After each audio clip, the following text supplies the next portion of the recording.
Welcome! This is episode 1 of Into the Fold on June 17th, 2021.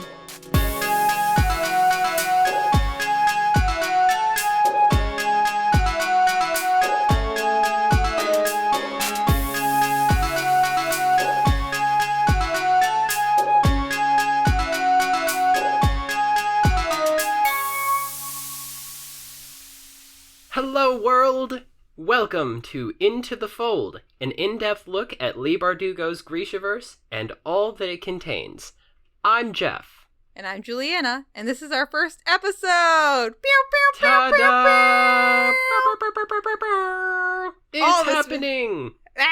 All the sound effects! Julianna's running around like a crazy person, there's confetti falling from the ceiling! Yeah! Hey, I'm gonna put sound effects all over this show. Don't tempt me. I can't help myself. I like to put little sprinkles on my cupcakes. I'm that person. A little sprinkles, Geoff. I feel like if the show was a cupcake, I would be like dumping the whole thing of sprinkles all over it. That's me. That's the most important thing I want people to know about me as we start doing this. Speaking of this, yes. We are here on this show, which we've been threatening to do behind the scenes for some time. Yeah, and I've also been threatening Geoff for a long time that we will be starting a podcast together, and finally, I think I've harassed him to the point where here we are. Very true. I have a feeling a lot of the people who are going to be hearing this initially are going to be people that we know, so they'll probably be familiar, but in case anybody's hearing this that is not familiar with who we are and what we're doing, that's what this first episode is all about. The idea is that this podcast is going to be a read-through of the Grishaverse novels by Leigh Bardugo, because we both love them so very, very much, and because this is the perfect time for us to start doing that. The Shadow and Bone series has recently released on Netflix, and it's doing so well that they just announced a few days before this recording that they're going to be doing a second season. Yes. I have a feeling there's going to be a lot more seasons coming, which is great because they have so much material to work with that they haven't touched yet. Oh, I can hear the excitement in your voice, and I can feel the excitement in my soul, Geoff, just knowing that we're going to get this second season. And also, like you said, there's so much content that they can pull from a lot, just because of the way that they have created this newer timeline within the show, which people who are listening who have read the books will know, and people who have not read the books will find out that some of these things are kind of intertwined between the Six of Crows and the Shadow and Bone book series that Leigh Bardugo has written. And it's very fun. And oh my goodness, so exciting. So much fun. So exciting. So much fun. So here's what we have decided to do. We hashed this out for a while about how exactly we want to get into it. And what we've decided is that this first episode is going to be an introduction to us. We're literally going to go through the who, what, where, when, and why of what is this show, who are the people hosting it, and why should you care. That's going to be this episode. Yes, and then episode 2, we are going to do an introduction into the Grishaverse, saying who is Leigh Bardugo, who is the author, what are Grisha, what do we need to know about this universe, just because there are quite a lot of new terms and new words that people who have not read the books before will probably get really confused if they don't know what we're talking about. And there's also just a lot of opportunities for Julianna to mispronounce things, because this is kind of a Russian-based language, and she doesn't speak Russian. At all. That's the thing, is that there's so much to unpack with this universe. And anybody who's ever gotten into a YA fantasy series before, where a whole universe is created and then characters are inserted into it, knows that you literally have to build an entire world with that. You have geography, you have language, you have governments, you have religion, you have all of these things that you have to almost create from scratch. Yeah, and Leigh has done a lot of that, and she's kind of based a lot, and we'll talk about this obviously too more in episode 2, a lot of the things in her universe off of real world counterparts, but they're not the same. They have similar elements, but they're definitely not the same, and there's definitely, like I said, a lot of words that you'll just kind of want to know before we start reading the actual books. And one thing that I actually, you and I haven't had a chance to chat about this yet because this was an idea that I think came to me last night, but I think it would be fun as we go along if we could kind of build vocabulary lists. Oh, yeah. If you look up on the internet, for example, most of the Shadow and Bone trilogy, which again, we'll get into this into the next episode more in depth, but most of the Shadow and Bone trilogy takes place in a country called Ravka, and Ravkan is the language in Ravka. Mm-hmm. There are words and phrases that get used and names that are used, but they don't flesh out the whole language. Like, an example of one of the things that you'll see is they'll say a sentence in English that's spoken by a character, but then at the end they'll clarify that that sentence was spoken in Ravkan or one of the other languages. Mm-hmm. Yeah.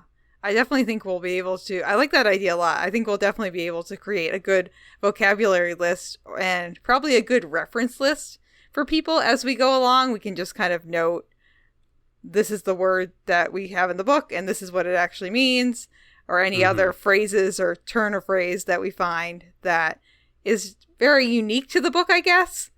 And that might be fun for us to go back and look at the end. I think this is a lovely idea, Geoff. Great. So that's a thing we're doing now. Huzzah!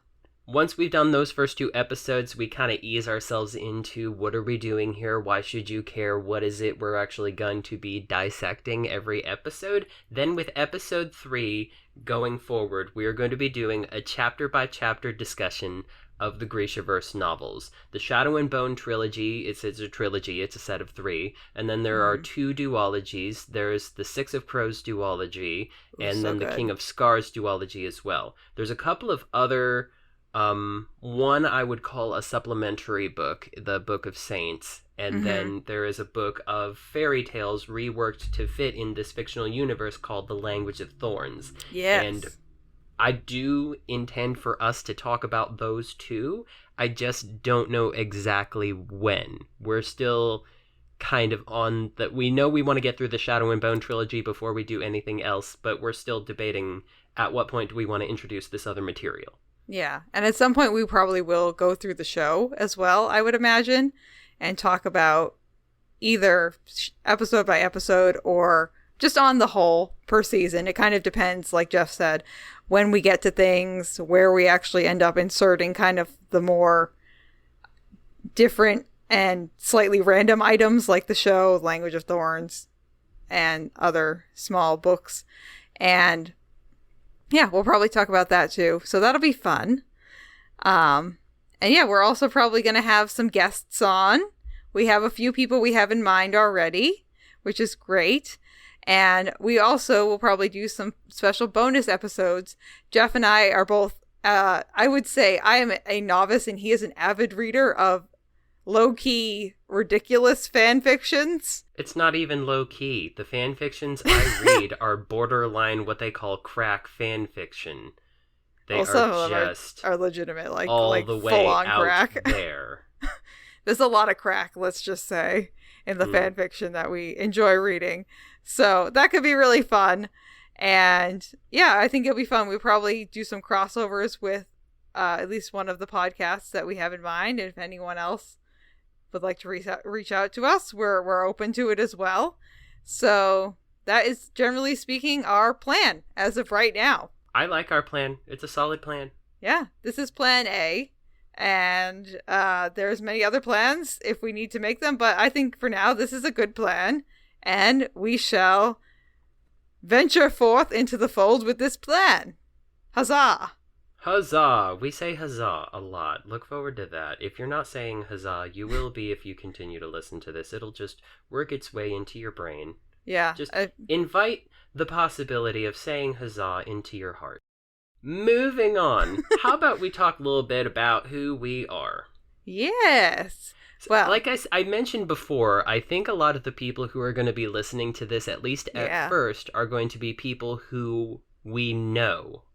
Yeah. And have probably known for some time. But if you're like me, you discover podcasts that have already been around for a while, and if you enjoy them, you go all the way back to episode 1 and you start listening from the beginning.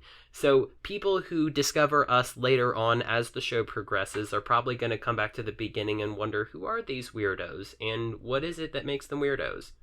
And to that I say, hello to the future!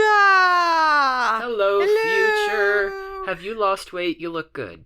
Yeah, wow. And you picked up the flute? Wow, you're very good at the flute right now. And wow. And you do crocodile wrestling. That's actually kind of a deep reference to the series, but it's going to be a while before we get to why that is. So, about us. Shall I go first?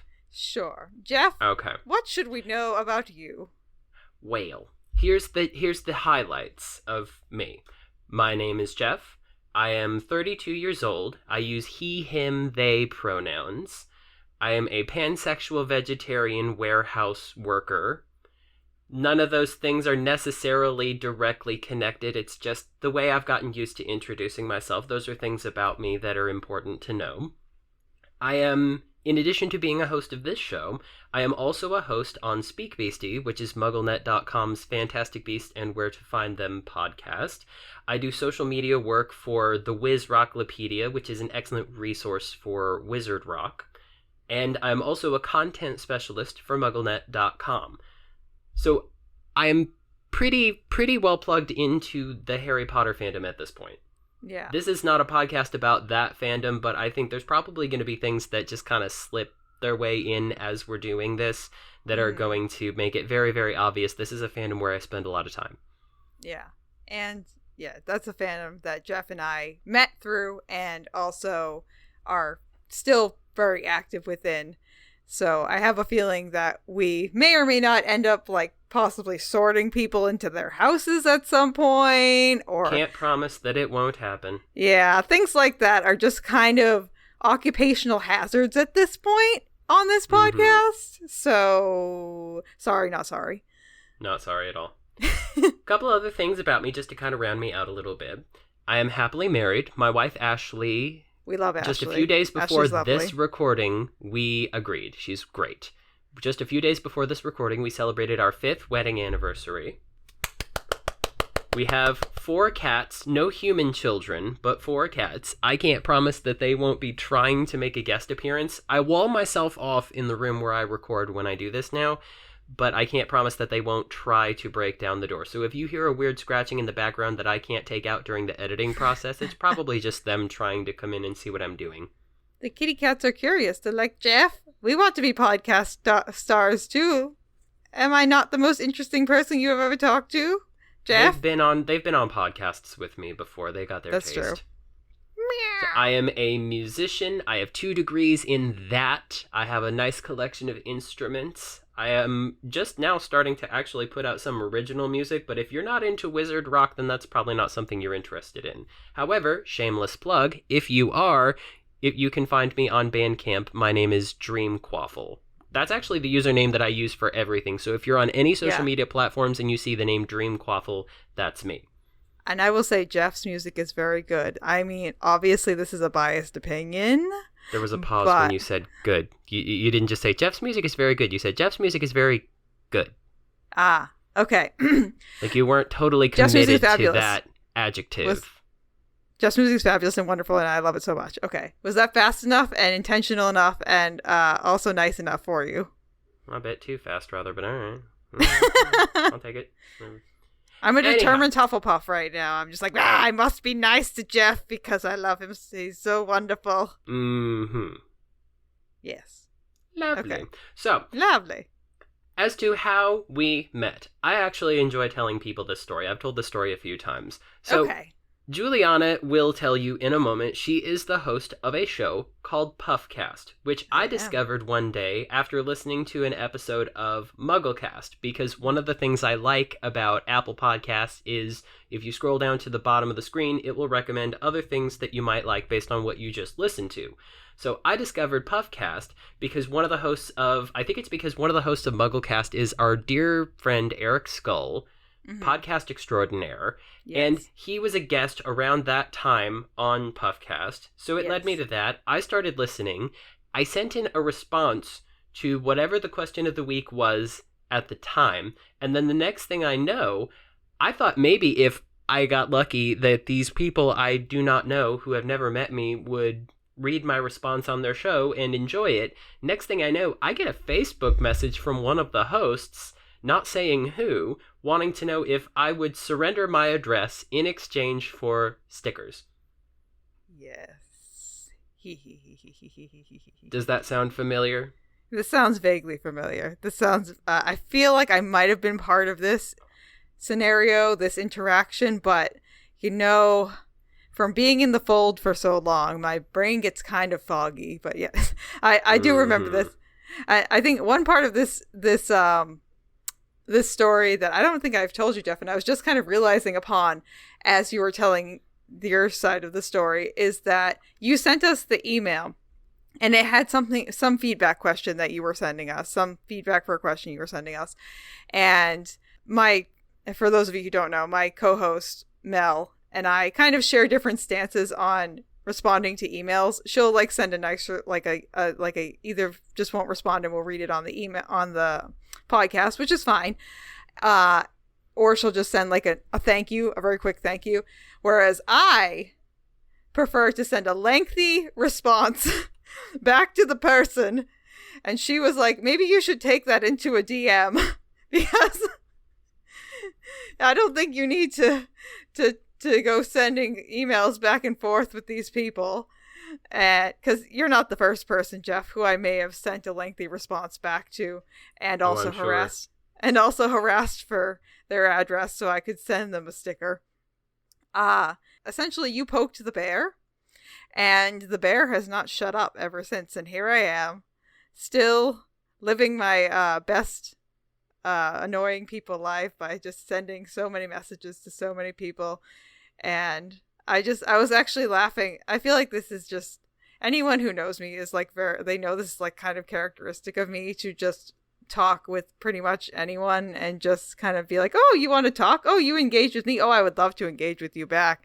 And I was laughing to myself too, because I had a lovely conversation with our friend Eric over at Grishaverse, the Grisha last night. And I'm going to tell Mel later today that I've already made friends with the other podcast that's kind of out in our space with us. And she's just probably going to laugh and be like, aha, yes, that's exactly what Julianna would have done. That other podcast has a name, you know. Isn't it GrishaCast? It is GrishaCast. It is a fabulous show, and apparently this is the part of the show where we're throwing this in, so we want to give a quick shout out to our friends Eric and Terry over at GrishaCast. In my headcanon, I refer to them as the OG Grishaverse podcast, because for the longest time they were the only one, and they're still, apart from us, they're the only ones out there who have really actually gone through the books chapter by chapter. So it's wonderful that we've become friends now, because now they'll be friends of our show, we'll be friends of their show. At some point, I don't want to put any pressure on anybody, but wouldn't it be lovely if we could all get together and do a show together? Yes. Yeah, I think that would be absolutely fabulous. And I did kind of hint at that, bring that up to him already. And yes, I would absolutely love to have both of them on. And it's so nice to not be the only ones in the space, you know? Because then we can all just learn from each other and chat with each other. And it's just so nice to have friends. So, Julianna, why don't you Yes. Why don't you tell us a little bit about you specifically? Oh, yes. I've already done quite a lot of talking. So for people... I feel like you kind of wormed some of what you had in the talking to. Yeah. Whatever just happened. Yeah, I kind of did a little bit. But, so... That happens. Hello, friends. My name is Julianna. Hi. I, like Geoff kind of already alluded to, and I already said probably multiple times at this point, I am the host of a Harry Potter podcast, Puffcast, along with my friend Mel and Geoff's friend Mel. And I'm also on other podcasts. I was on Speak Beastie, and I was on Accio Politics, and I've also I like to make the podcast rounds. People who know me know that I may or may not show up on any podcast on any random given day. So I love to do podcasts. And other than that, I am a very avid runner. I've run multiple marathons. I continue to hope to run multiple marathons. I do the social media for a marathon.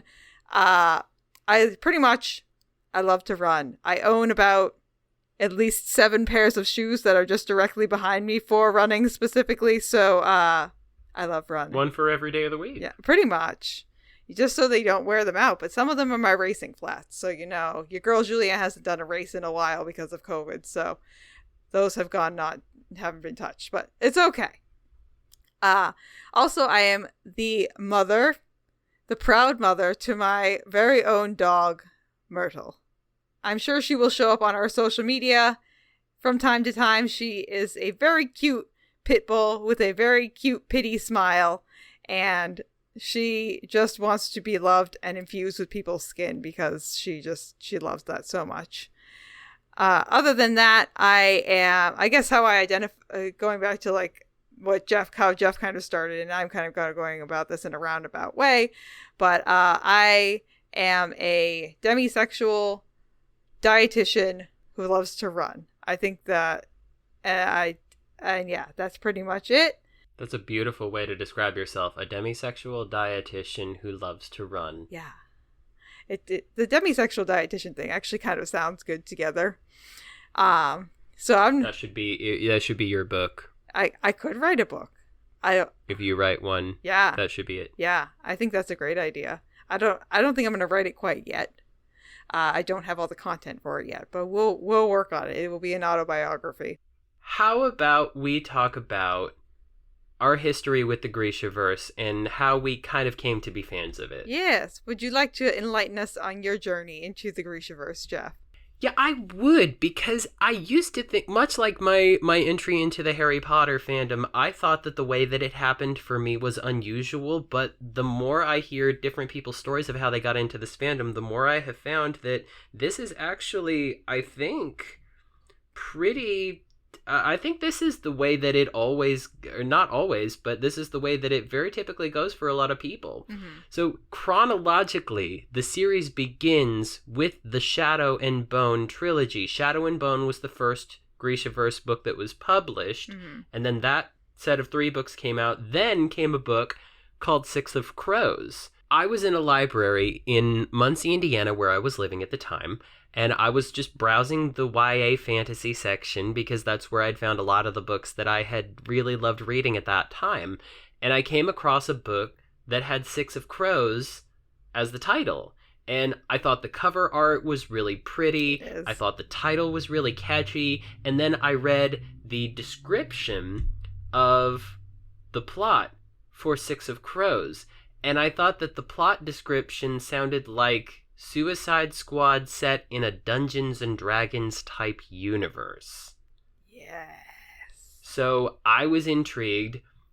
I read it, and then I read Crooked Kingdom, and here's the funny thing about it. They were mentioning characters and plot points that had happened in the Shadow and Bone trilogy, and yet it wasn't until I was finished with Crooked Kingdom that I even realized that Shadow and Bone existed. I just wasn't paying very close attention. And if you read at the beginning of the book, it tells you what are the other books in the series written by Leigh Bardugo. And then at the end, a lot of times in certain editions, I know that they will show you pictures of the cover art. And they'll say, if you like these books in this series, you should go back and you should collect these also. I just did not notice. You know what? I will actually also second what you said, where it seems like a lot of people also got into it this way, because I've talked to other people since I read the books, and a lot of them have read Six of Crows, but they haven't touched Shadow and Bone. It's definitely, I guess in theory, it sounds like it's an odd way to get into the books, but in reality, it seems like actually a pretty common entry point. Well, if you look on the website, it's Grishaverse.com is the website, mm-hmm. Yeah? If you look on that website, there's actually a section where they do describe that Shadow and Bone is where it all begins, and then it tells you you can start with Six of Crows and read Six of Crows and Crooked Kingdom as a standalone if you want, and it's no big deal. Then when you scroll down and you get to the King of Scars duology, it says, we don't recommend that you start here without reading the others, but if you really want to, then we can't stop you. Well, I mean, that's not word for word what it says, but that's the basic impression that you get. I was gonna say you could start reading with Rune and Rising if you really wanted to, but if you really wanted to feel confused and just... But you're gonna be missing out because there is some great stuff that happens before that, which we'll get into. Yes. But bringing it back to my personal experience, at this point I have read through the entire series multiple times, and I have even gone so far as... I will probably post a picture of this on our social medias, but on my right forearm, there is a Six of Crows tattoo. We won't go into too many details, but just to explain the tattoo, people will see that in Six of Crows, a lot of the action surrounds this gang called the Dregs, and all the gangs that exist in the Six of Crows duology, they each have a unique tattoo to signify which gang they belong to. The gang that most of our main characters that you follow in that set that they belong to, the gang is called the Dregs, and I have their symbol tattooed on my right arm. What I love about this tattoo is that people don't even question it. It's a crow on a goblet, and the letters NMNF at the bottom stand for No Mourners, No Funerals. That phrase will become very important later on. Mm-hmm. And people just look at it and think it looks pretty. Sometimes people will ask me what it's from, so that gives me an excuse to tell them all about all of this. But the fun part is sometimes I will just describe it as, oh, it's a gang symbol. Which is accurate. Because technically it is. It's not like a real-life gang, and anybody who knows me well knows that I am the last person who's ever going to even get invited into a gang, let alone survive in one. But even for people who never find out what this tattoo is, it looks beautiful. Fun fact, when I got this tattoo, I took a picture of it, and I tweeted it. I tagged Leigh Bardugo in the tweet. And she retweeted my tweet and said, welcome to the Dregs. And it was one of the coolest things that has ever happened to me. And then for the rest of the night, my phone wouldn't stop blowing up because Twitter kept telling me people were liking, retweeting, or commenting on the picture. And then, as usually happens in these situations, 24 hours later, it all died down. Yep. But that was one of the coolest things that had ever happened to me. And I'm sure that if I ever met Leigh Bardugo and brought up that story, she would probably not remember it because I've noticed that the same thing has happened with several other people who have also gotten that tattoo or different tattoos from the series. But it was a cool moment for me, and it's something that I am really glad happened. Yeah, it's a moment that you're going to treasure for a really long time, and it makes that tattoo even more special to you because... it has her signature of approval on it, and that's so cool. So, Juliana, what about your entry into the series? So I will have to credit my entry into the series fully to you, Geoff, because you were talking about these books for a little while, kept recommending them to me, kept being like, oh, you would love these books, and me being like, yep, great, okay, moving on with life. And then, lo and behold, I get my Christmas gift from Geoff, and it is Shadow and Bone, the book, the first one. And as you do when you get books for Christmas, you say thank you, and then you put them to the side for a little while and forget that they exist. And that's kind of what I did until I was at a point where I was like, I want to say this was probably in February, end of February, beginning of March, maybe. And I was like, I really need to read a fiction book just because reading fiction books is one of the ways that mentally I'm able to kind of escape and just relax in a way. So I had this book. It was sitting on my desk. I was like, you know what? Let's give it a go. And I opened the first page and I was just kind of hooked from there on out. And for listeners' context, it's kind of hard to hook me onto a book series. It has to be a book series that is pretty well written and easy enough to read just because I do have dyslexia, and it does take me a little bit longer to read than a lot of other people to read and also comprehend what I'm reading. It's kind of two steps in my brain, which is neither here nor there. But the point is that for a book series to grip me this hard, literally that hasn't happened since Harry Potter, when I was literally in like 5th grade. So it's been a hot minute. And so in regards to reading these books, this is actually going to be my second time through the books. I have actually not finished all of the books within the Grishaverse yet. I actually just started Crooked Kingdom the other day. I finished Six of Crows, and Geoff, I love it. It's great. And honestly, this is just a hot take straight out the gate. I liked it better than I liked Shadow and Bone. And that's fair. I really loved it. I thought it was extremely well written, and not that Shadow and Bone is not extremely well written, but I don't know. I rank it a little bit higher for me. So I can see how you got into this with that.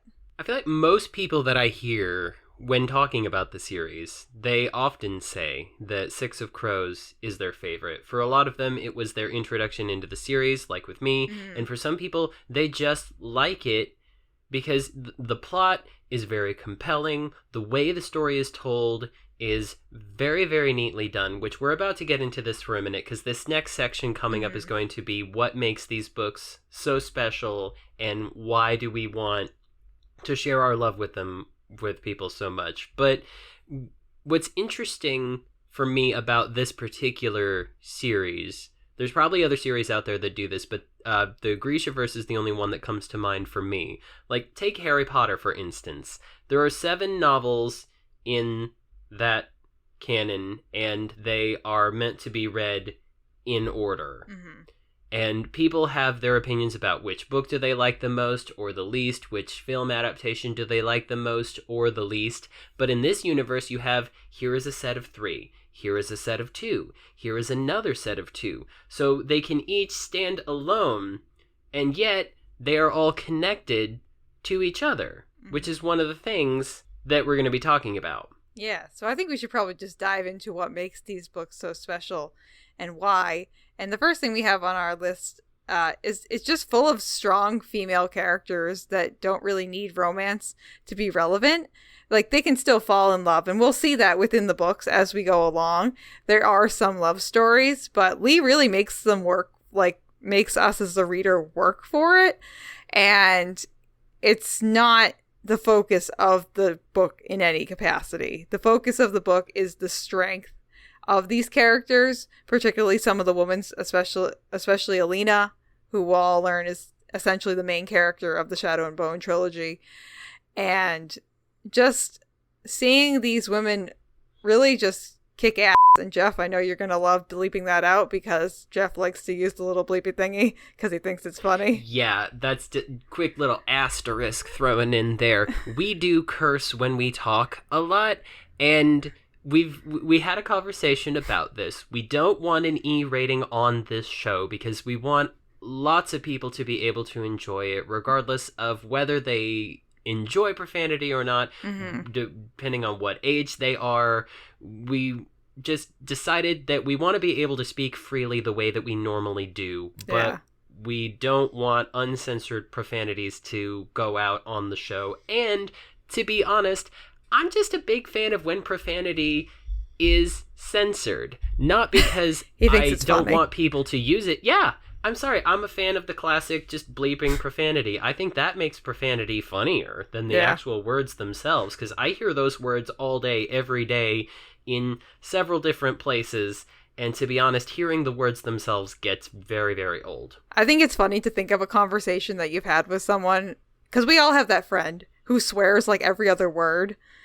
And just imagine the conversation with them if you could bleep them out. Just like when you're listening to them next time, just think like beep, beep, beep every time they swear in your head. And like the word f*** is a punctuation mark in a sentence.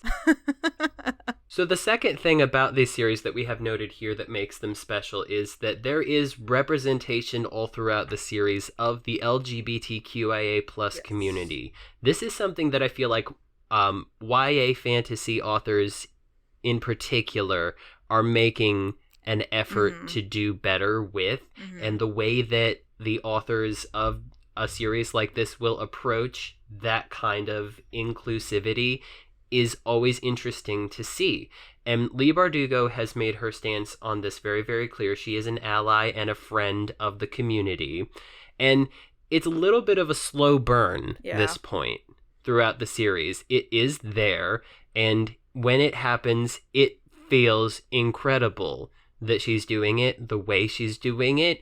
It's not, for a lot of characters, it's something that you'll find out later on. Like, it doesn't become part of the plot point for that character, because with a lot of people, what they do is they add that as part of the character, and then the character's journey through the series becomes about that. Yeah, it's like pivotal on the fact that like this person is gay, or this person is non-binary, or this person is transgender. It's not just like, oh, well, this is Bob. He likes dogs. He's also transgender. His favorite color is green, and he goes by he, him pronouns. It's like, oh, okay, like this is just Bob. Like Bob is Bob. So like, right. Okay, and there are things that we're going to be talking about as we talk about this series that may be triggering for some people. We're going to be talking about classism. There are going to be conversations about sexism, racism, sexual abuse. And what I'm going to make sure that I do is I'm going to try to put in editor's notes, and we'll put them in the description of the episodes as well. If we're going to be having a conversation about anything we think may be triggering, then we are going to make sure people are aware that conversation is happening, because we think our listeners deserve to know what they're about to listen to, because we don't want to catch anybody unawares. Yeah, and these are topics that are covered within the series themselves. So if we are going to talk about the books, these are topics that innately we are going to talk about as well. And I think personally, and I think I kind of speak for you in this one, Geoff, too, are topics that we want to talk a little bit about.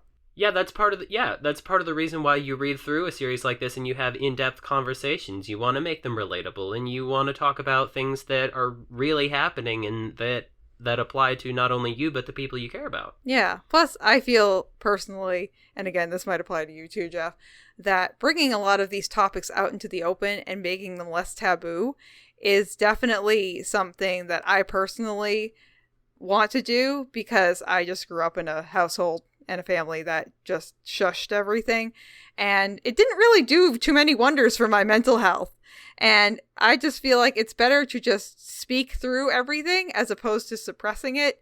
And it's better that we just talk about these things, because more people than not have probably experienced, sadly, a lot of these things. And it's good to make sure that they know that they're not alone as well. I agree, and I do hope that our listeners will offer us lots of feedback. If we talk about something that applies to you and you have something that you want to share with us, we want to hear about it. Yeah. If we talk about something that's difficult for you and we didn't do a very good job of letting you know that this conversation was going to be happening, or if we approach it in a way that you think could have maybe been done a little bit better, then that's one of the reasons why we're going to be encouraging our listeners to keep in touch with us and engage with the show, because that's part of how a show like this will grow. Yeah. Is getting lots of feedback from our wonderful listening audience. Yeah, and if we do something wrong or say something wrong, like literally just call us out. We're happy to learn.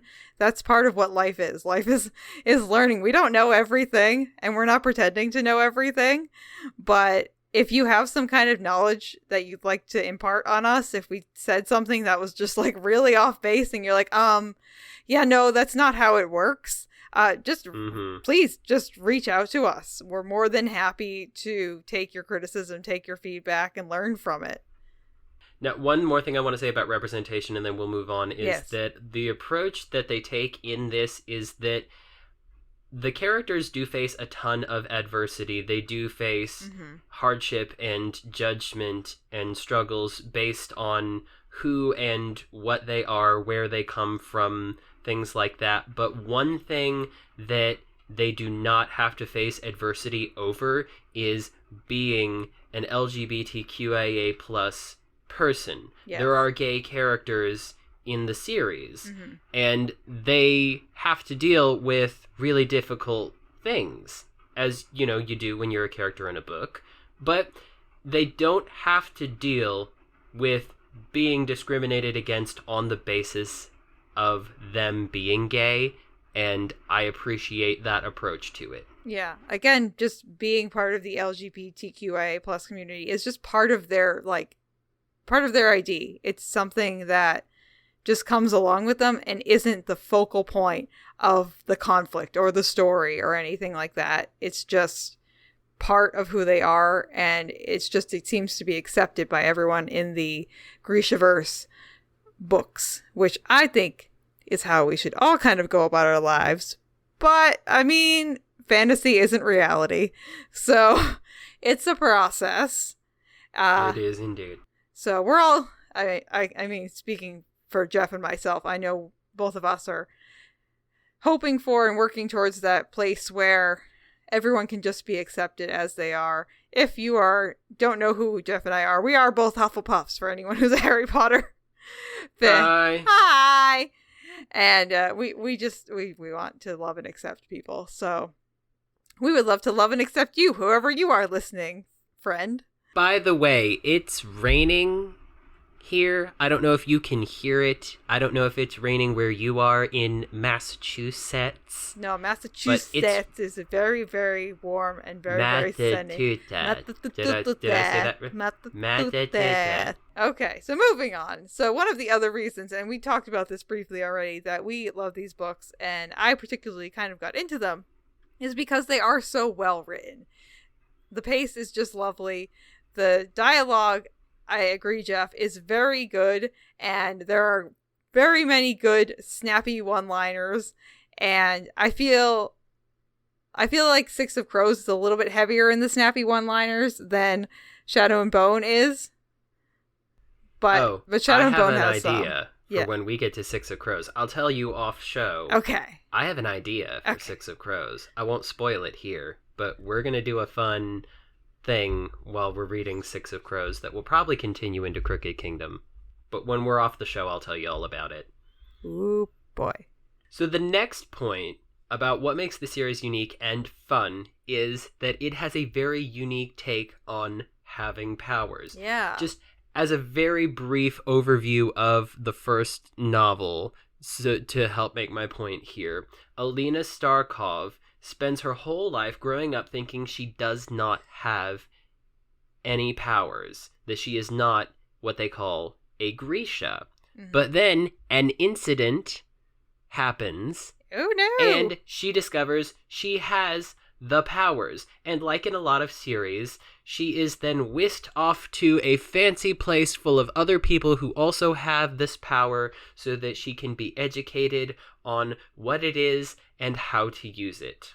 And I'm trying to be careful about the language I'm using. I'm trying not to call it magic. I used to do that in the early days of the fandom. They're very, very particular. Shame on you. Shame on me. Shame on you, Geoff. Shame to all of your answers. Shame on me. People will also learn that Geoff likes to sing. I also may sing from time to time, but he's probably a little bit more inclined to be the singing half of this podcast.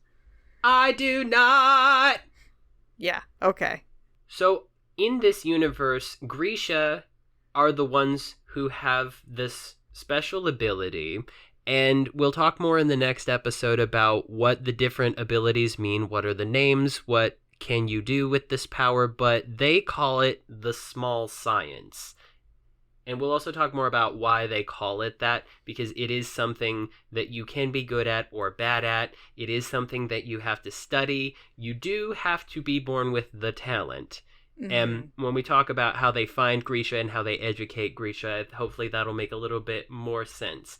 But it's interesting because it's unique the way they approach the abilities that Grisha have. Mm-hmm. But at the same time, as you get into the series and you see what they're doing, how they educate Grisha on how to use their power, what it's used for, there's a connection to a lot of other fictional universes. So we'll probably be drawing a lot of comparison and contrast between other fandoms as we're getting through these books.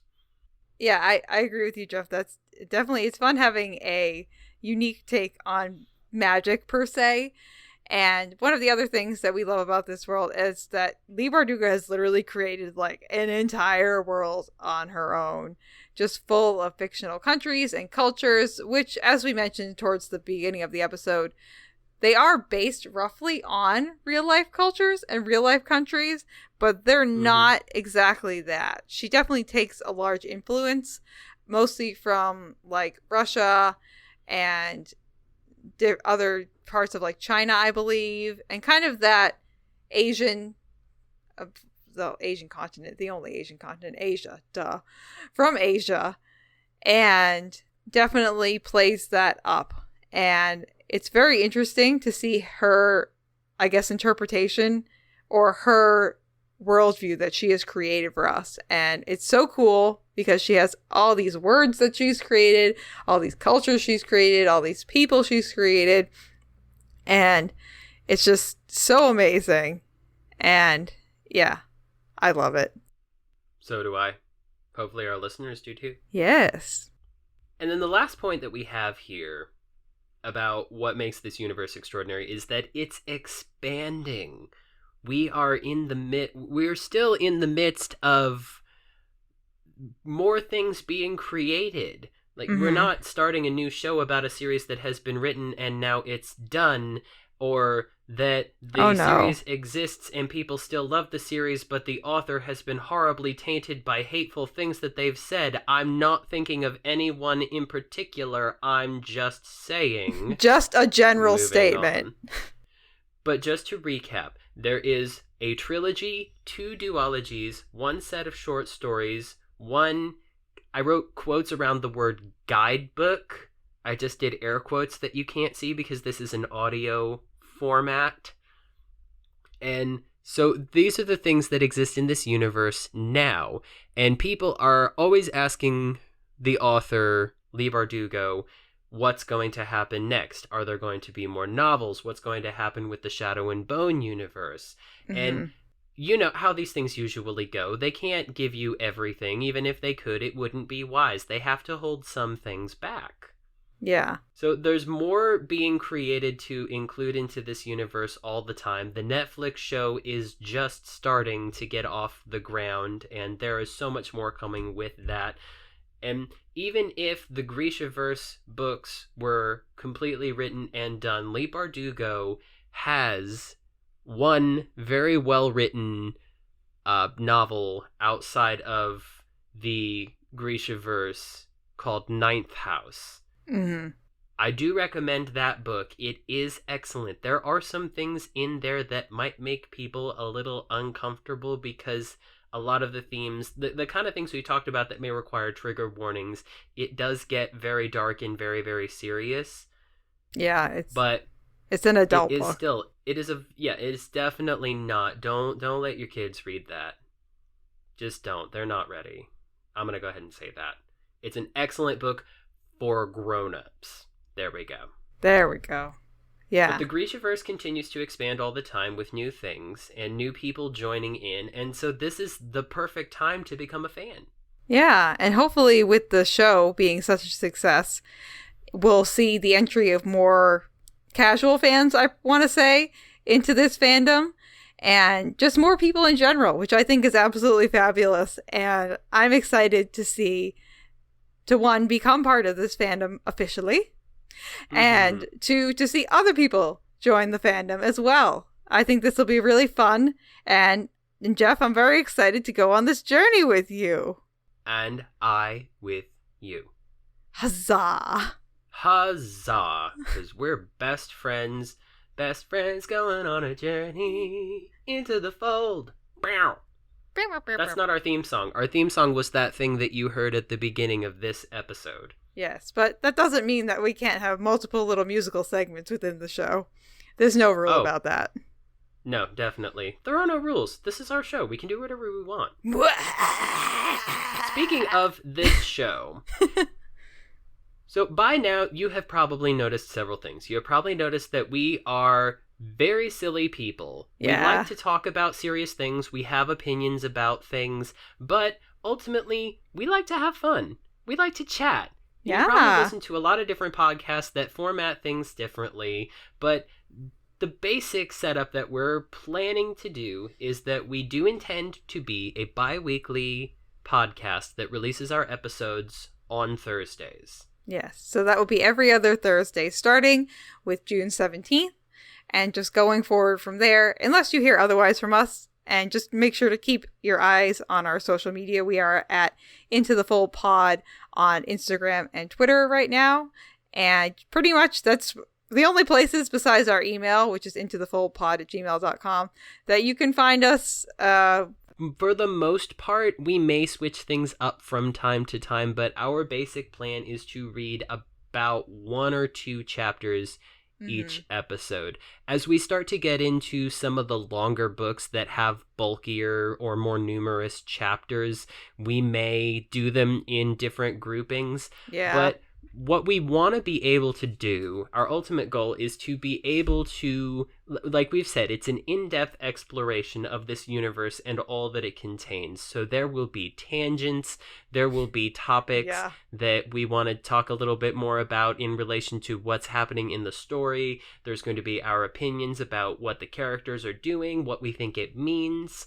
And one thing that I think is very important to point out to the listeners is that we recognize that some people are just getting into this series. We are going to be very, very careful about spoilers. Yeah. We are going to approach each episode with the assumption that whoever may be listening has only read the series up to that point. So we will be referencing things that have happened, but we will do everything that we can to stay away from things that happen in the future. Since I'm editing, I'm ultimately responsible for doing the last check and make sure that we don't throw any spoilers in there. But if we throw spoilers in there that I can't edit out, then we will make sure to give you guys every warning of what part to avoid, and I will put in editor's notes. Yes. Yeah. And yeah, it's a good thing that you're doing that too, Geoff, because you've read these books a lot more than I have, and your memory of what happens in what order in what books is a lot better than mine, just because this is my second time going through the Grishaverse. So yeah, I think it'll be fun. And just generally speaking, I think the format of our episodes is probably going to be, we'll start off with any news that we have going on, and then jump into any feedback that we have from any of you listeners, because if you want to send us feedback as in regards to what we talked about in the episode, we'd love to get it. intothefoldpod@gmail.com. Thank you very much. And then we'll probably go into our main discussion about the chapter, and maybe end with a fun, silly game or a fan fiction reading. Yeah, we reserve the right to come up with segments that have fun names that we've never done before, just because we came up with a thing. Yes. And as we're talking about it, we're thinking, hey, should we include this in the episode? And the answer will probably be yes. The other person would say, yes, absolutely, we can do that. Or they would say, hell no, that doesn't belong on our show, which is not likely to happen, because we like to take each other's ideas and run with them. Yes. But we're throwing out fun names already. Like if we have, I wrote it wrong in the doc. In the doc, I called it News of the World. I think that's actually an album by the band Queen. We are planning on, anytime we get news from the fandom, we will refer to that as News from the Front, and you will hear this sound. And anytime we get listener feedback, which is probably going to be our favorite part, we love it. When we've been on shows that we've been a part of, we love when people talk to us about what we're doing, and we can have a good chat based off of what people are telling us about the show. So we will be referring to that most likely as Voice of the People, and you will hear this. If we mess up on the segment titles, I don't think anybody's going to notice that hard, but if they do, feel free to call us out. Yes, or if you have any ideas that you're like, wow, they should really name this segment this. Again, we're open to plenty of feedback, so just let us know what you're thinking, and we may or may not use it, but we'll definitely get back in contact with you to let you know, like, hey, thanks for that, and what our plans are for what you told us. So again, just hit us up on our socials on Twitter and Instagram, or intothefoldpod@gmail.com. That is all we have for this episode, and hopefully you all will be joining us for episode 2, which will be coming out 2 weeks after the first episode. So tune in for that. If you would like to get in contact with us, you can listen to us on all platforms where pods are cast. And you can find us on Twitter and Instagram at intothefoldpod. And you can email us at intothefoldpod@gmail.com. And all of the information that you need in regards to links and contact information, you can find at linktr.ee/intothefold. And just to be clear, because Linktree does a weird thing with their website, it is linktr.ee/intothefold. Don't know why Linktree sets it up that way, but somebody who understands websites better could probably explain it to me. Yeah, no idea why. I think that'll do it for this episode. Yes. So we'll just say goodbye for now, and we will see you for episode 2, where we will be talking about what is the Grishaverse, what is this fictional universe where these novels take place, and what do you need to know before we start doing our chapter reread of Shadow and Bone. Yes. I'm Geoff. And I'm Julianna.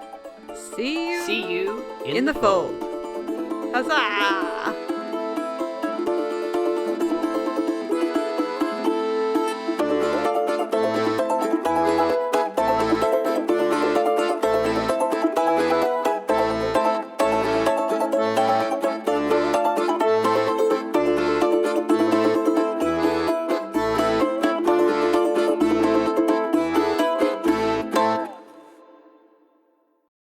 Hello, world. What? No, I got it. You got it. Go ahead. Yep. And I guess the other thing that I kind of wanted to mention, and Geoff, you actually didn't mention, is that I identify in the Grishaverse as a Durist. I was gonna kind of save that. Oh, okay. For when we get into what is the Grishaverse and what are these things. Oh, okay. Well, you can cut that out if you want that. No, you have to say it like fanfiction, Draco. Like, my father. My father will hear about this. I mean, I know we just talked about how I like censoring curse words, but for crying out loud, don't make it too hard on me. This is the first episode I'm editing here. You can cut that Give me out. a fucking break. Oh, what the Geoff? Okay, moving on. Massachusetts. Have you ever thought about how weird it is, the name of your state? Massachusetts. If it comes down to like a High School Musical song, then both of us will definitely be singing that, but... Yeah, don't speak for me. That is not my truth. Oh, I'm not living in it. We're all in this together, 'cause we know that we are. Oh, will you stop and we it? see that